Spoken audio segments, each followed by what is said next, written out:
You are listening to SPN, the Sports Podcasting Network.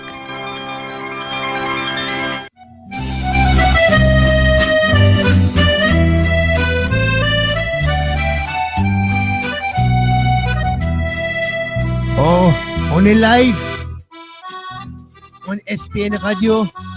It's the Euro After Show. Studio line 778 400 SPN1. That's 778 400 SPN1. Live SPN Radio. Alors, on prend et t'en redemande dans l'Euro After Show. Voici Kevin Laramee. Good day, good night, and welcome to the Euro After Show. Interesting games today. Let's start there. Germany-Slovakia. Probably the one game that Germany was outclassing Slovakia. It was never in doubt, that game. Of course, the early goal helped for Germany. Boateng. But Germany actually looked good in this game.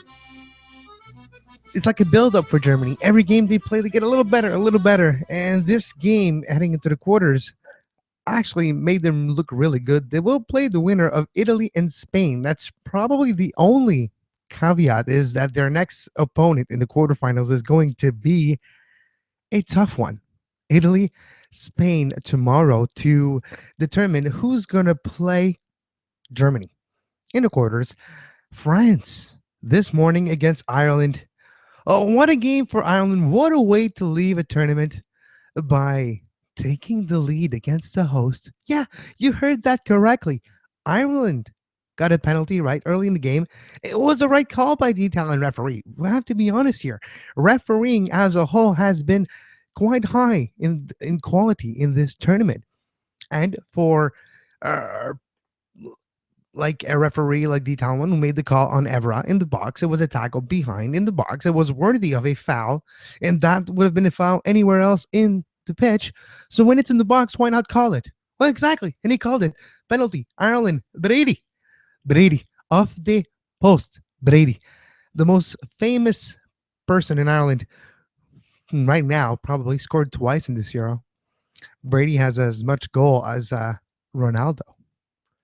Let that sink in for a second. Ronaldo has as much goal as Brady. So Ronaldo and Brady are equal, statistically speaking, right now? Maybe. Yeah, we're not. No, they're not. But yeah, Ireland battle hard. But you know what happens at the end? Cream rises to the top. And Mr. Tony, yeah, I said Tony. Antoine Griezmann. My man, Antoine Griezmann, a brace to put his country in front of Ireland. The host got scared, but in the second half, they did what they had to do. So far in this tournament, France have only scored in the second half. In every single game, France have only scored in the second half. So that's quite amazing of a feat for Ireland to take in the lead, but France, at the end, Tony Griezmann decided otherwise, and there was a lot of chances as well. Dimitri Payet had a couple of chances. A great tournament still for Dimitri Payet, even though he did not get a result, a goal, or doesn't matter. Dimitri Payet, for me, is the revelation of this tournament so far on a high level. Tony, like for Antoine Griezmann, it's maybe redemption, a player that was ignored for a long period of time by the national team and had to, by national team. He was ignored by more than the national team. He was ignored by the entire country, the clubs, when he was younger, and had to go abroad to get playing time at a high level. And now we are seeing what he can do with Atletico Madrid. He just signed a new contract, by the way. But with Atletico Madrid, what's interesting now is that he will be able to carry the momentum, and he scored twice in the round of 16 to propel France in the quarterfinals. France will play the winner of England or Iceland. The game is tomorrow at 3 p.m. Monday. Italy, Spain tomorrow as well at noon. On Soccer Today tomorrow at 11 a.m., look for a preview of those two games and a recap of the weekend of play in the Euro. Let's go back to this Griezmann performance. Griezmann, when the Grease, everything is Grease, right? Griezmann was able to dominate and influence that game. For me, he is France's best player. And it was a lot to ask before to put there's a lot of doubters on Giroud and a lot of skepticism on, well, the Giroud shouldn't be playing that much. Well, Giroud created the two goals for Griezmann.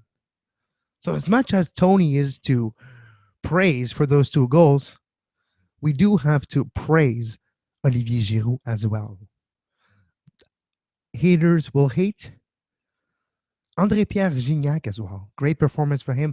When he entered the pitch, direct influence on the game, was able to cross the ball in effectively, get a couple of look inside the box, and put himself in a dangerous situation.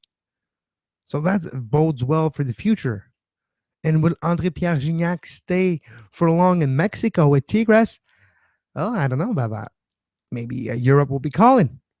And once that phone starts to ring, it's hard not to answer. Mexico's not England. Let's just put it that way.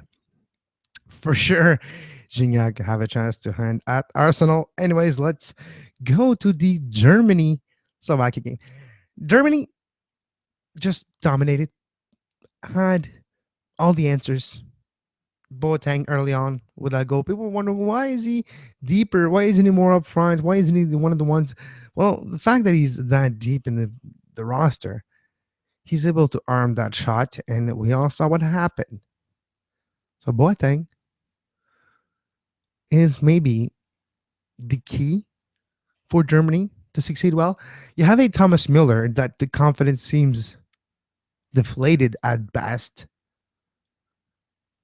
That I don't know if he's the one that's supposed to be taking penalties. I do believe that they switched that responsibilities probably to Ozil, and then it's probably going to go to another player, because even though Germany won 3-0, could have been worse for Slovakia.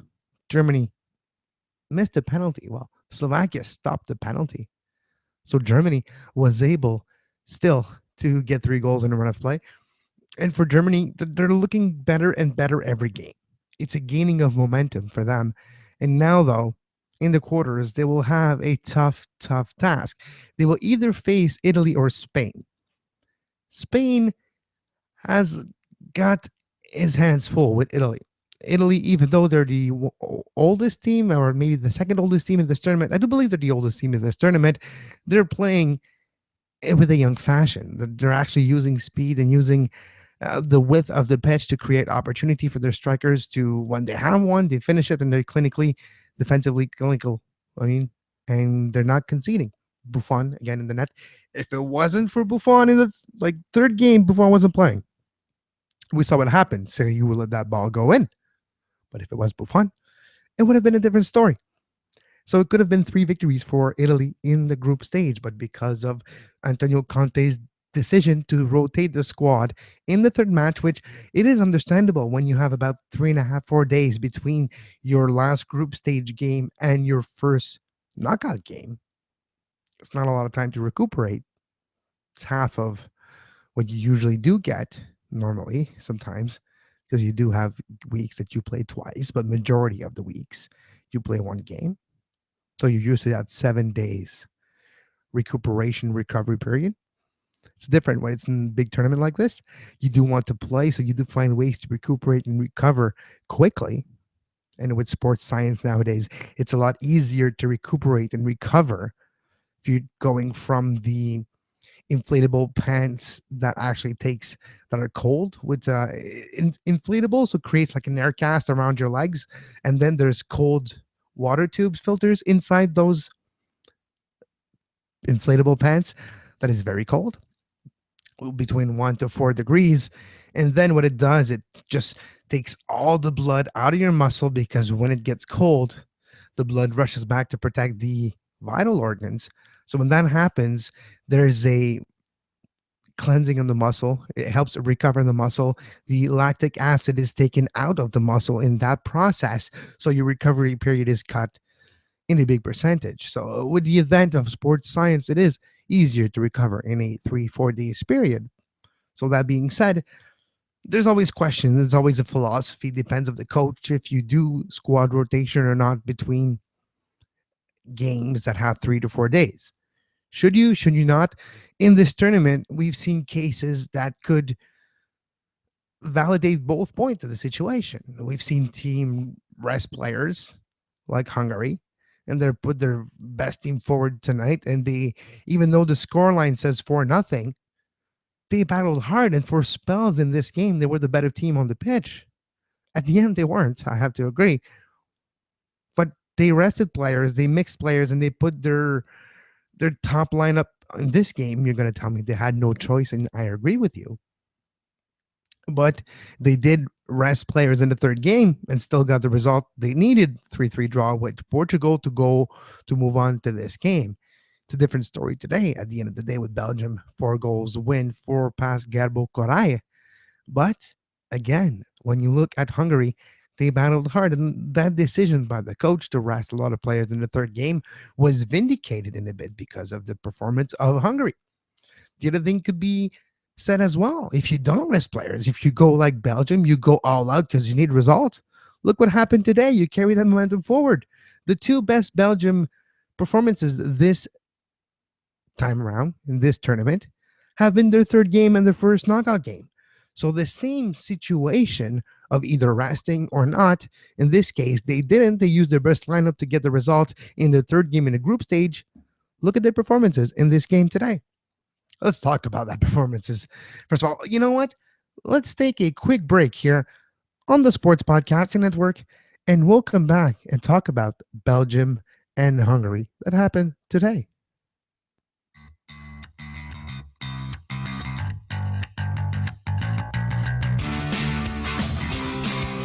You are listening to SPN Radio, powered by the Sports Podcasting Network.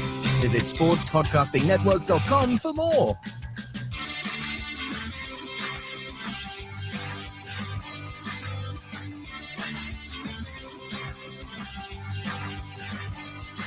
Give us a call. Studio line 778-400-SPN1. That's 778-400-SPN1. Give us a call right now. Lines are open.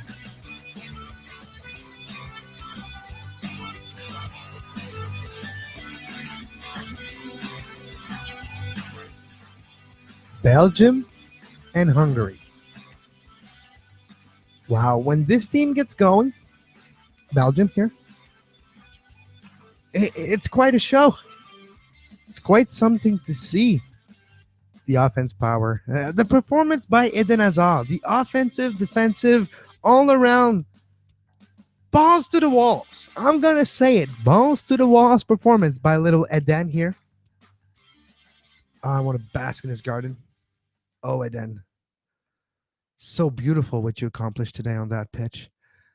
Your work rate, the amount of effort, you just left everything on the pitch. Yes, it's a little dedication to you, Eden Hazard, right now. Eden, watching you play today, reminding me, if you just look right here, right about here, Eden, a couple years ago, you had a great year, and it was beautiful to watch you play. And you reminded me of that time today, watching you play for Belgium. Wow, such a great performance. You were able to dominate that midfield, able to take advantage of the space given to you by Kevin De Bruyne, able to use that ball to service your compatriots. But not only that, you were able to get that beautiful goal as well. The fourth for your team. Yes, it maybe didn't mean anything, but it meant a lot to my heart. And then that run, just between three defenders, that's it. And then you curl it past Cabo Coraya like it's nothing. What a performance by Eden Hazard in this 4-0 win of Belgium versus Hungary. It's unfortunate that Hungary's tournament is over. They battled hard, made their way further than nobody expected. They won the group and almost by themselves justified the decision to go to 2014 in this European tournament. They were able by themselves to not get beaten, make people believe and make people realize that they belong, not just believe. Yeah, they believe after. They make them believe that they could actually go further than the round of 16. And yet they were not lucky with the draw because technically, with them winning their draw, they should have gotten a weaker team in the round of 16 than Belgium. But because Belgium finished second in their group, Italy won the group because of the not away, but because of the results between the two teams. Italy beat Belgium. So if Italy and Belgium were tied, which was the case, Italy get the top spot, Belgium second. So then when that happened, Belgium are now second in the group. So they go technically against a stronger team. But Hungary winning that group. So it's kind of a misfortune for Hungary. They could have gotten maybe a different type of opponent. They could have gotten maybe a Wales or a Northern Ireland. That would have been more fitting for them and given a shot, a clear and fair shot for the quarters. But Belgium was always going to be a tough task for Hungary.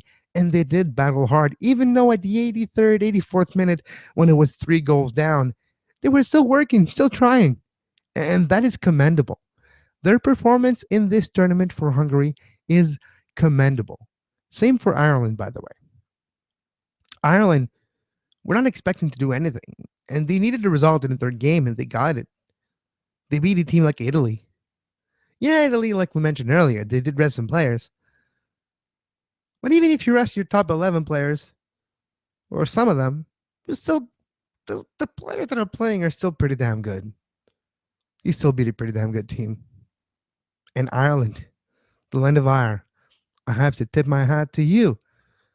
First of all, your fans, as always, were one of the best in the tournament. We're one of the best people, like the joy on the faces of the Ireland fan. And we all seen the video of the baby lullaby or the video of the fans. Actually, one fan was jumping on a car and he damaged the car. So the car was all like dimpled and basically caved in. So all the fans just start either putting money in the door socket, kind of. They were shimmying and like jamming money in there. And with that money, they're like, okay, so at least he'll get the reparation, get it fixed. He'll get the reparation done on his car and we'll pay for it. Even better. They started banging on the car and they noticed that, hey, it fixes the dimples. If we hit the car correctly, it fixes the nipples. And if we sing at the same time, guess what? It's even more fun. They started hitting the damn car, singing, and they got the damn thing repaired. Of course, it wasn't perfect. The guy's still going to be pissed and probably going to have to go to the body shop to get that thing all nice and shiny. But at least, with the money in the socket, shouldn't be too bad. But Belgium, though, 2 games in a row, 3-0 victory, 4-0 victory this time. Eden Hazard, Kevin De Bruyne. What about Kevin De Bruyne? That service on the Lukaku goal, where it was the first goal for Belgium today, about 35, 40 meters away on the left side of the pitch, left side of the goal. De Bruyne just whips a ball, perfectly weighted, that falls past that second post about 8 yards off the goal where Lukaku is all alone. And by the way, there's like another Belgian player right there free. So if Lukaku would have missed the ball, there was another guy there, unmarked, unchecked, and it's 1-0 Belgium. It just the perfectly weighted, perfectly curled ball by Kevin De Bruyne is amazing to watch. And you mix this with the performance of Eden Hazard in the midfield together. Is there any other team right now that can beat them? And their path to the final. Let's go there now on the Euro After Show. By the way, lines are open. 778-400-SPN1. That's 7761. So 400-7761. The road to the final for Belgium, let's say, because that one is determined. We'll know the other side of the bracket tomorrow, but the left side of the bracket so far, the quarters are Poland, Portugal, Wales, Belgium. So after beating one Cinderella story in this 2016 tournament, Belgium, a new contender, has now a chance to beat the other Cinderella story in this tournament by eliminating Gareth Bell and Wales in the quarterfinals. And then they get the winner of Poland and Portugal. I can see Poland get past Portugal. It took the penalties. Well, actually, no, it took extra time for Portugal to beat Croatia with a shot by Ronaldo that's stopped by the keeper, but Quaresma is placed correctly to head in the rebound at the 116th minute of this god awful game. If you haven't watched that game, don't. Don't do that to yourself. You should know better by now. You have to take care of yourself in life. And when you know that a game is, well, don't waste 116 minutes. Just go watch the 5 minutes at the end of the game. Because even the highlight package is quite annoying, quite boring to watch. Trust me, I did it last night. I watched the highlight package of Croatia Portugal. It's basically just the last 5 minutes. So, hey, do yourself a favor. Just go watch the last 5 minutes of Portugal Croatia if you haven't seen it. And if you did, I am sorry for you, like we are all are. That 115 minutes was atrocious. Uh, what's that word? Yeah, exactly. It was death. So at least now we know that Portugal and Ronaldo are still in the tournament.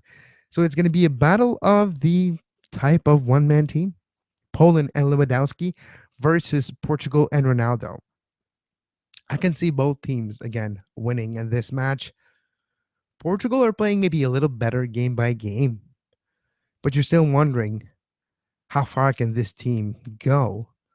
Poland looked better, but it took the penalties for Poland to get the job done. They did take the lead in that game with Switzerland getting the equalizer late in the game. I think it was the 84th minute for Switzerland to get the equalizer while they were pressing hard. Poland had a lapse in defense late in the game. They actually succumbed to pressure and they had no choice. A goal got in. Switzerland worked hard and it was, first of all, great bicycle kick by Shaqiri. Maybe one of the goals of the tournament. That one and the Eden Hazard today. Yesterday, Switzerland, the bicycle kick by Shaqiri. If you haven't seen that, go do that right after the show. Go do that. But Poland needed the penalties. So will we see a very defensive type of game again? Yes, because those two teams believe that they can have a one moment and one chance and bury it and get away with that win and go on to the semis. So both will be very defensively minded. So that game, if you didn't like Croatia, Portugal, you might want to miss Poland and Portugal as well. So this side of the bracket is done for now. We'll start later this week. Tomorrow, we will know the winner of Italy and Spain, England and Iceland. Another very interesting matchup. Darling of this tournament. There was like three Cinderella story in the Euro so far. The Wales story, the Hungary story. So there are actually two right now, but one qualified for the quarter as Wales. And the Iceland story. Iceland, we all know that there's about 300,000 population of Iceland, and they're qualified for their biggest tournament in their history. And they're in the knockout stage of that tournament. About 12% of their population, a little over 30,000, are in France to support the team. But they're facing England, a team that not necessarily looking good, but they did what they had to win their group. So now, England. Actually, I don't even think they won the group. Actually, they did what they had. It's deep in my notes, so it doesn't matter. They did what they had to move on. So now England, Iceland.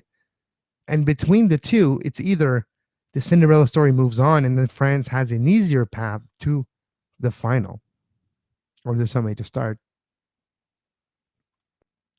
Because they will have either Germany, Italy, or Spain in the semifinal, which is almost a final in itself. But in the quarters, depending on the result of England and Iceland, but I do favor England in this game. You will get my full prediction on soccer today, tomorrow. But England, Iceland could be more interesting to watch than the future Poland and Portugal later this week. I am going to try to stay away, which I'm not. I'm probably going to finish watching it because I watch everything. But exactly. Hope you like the show. Stay tuned to the Sports Podcasting Network all week long from 11 a.m. Eastern Time, 8 a.m. Pacific, to noon all week long. Soccer Today live on SPN Radio. And on top of it, lines will be open. Same number as this one. Program it in your phone and you can get your voice heard. Until next time on the Sports Podcast Network, my name is Kevin Laramee. You can give me a follow on Twitter at Kev Laramee. That's at KEVLARAMEE. And go on Facebook. Yes, Facebook. And like our page, Sports Podcasting Network. That's facebook.com/Sports Podcasting Network for live shows and broadcasting now on Facebook. Until next time, have a great soccer. You were listening to SPN, the Sports Podcasting Network. Visit us, sportspodcastingnetwork.com.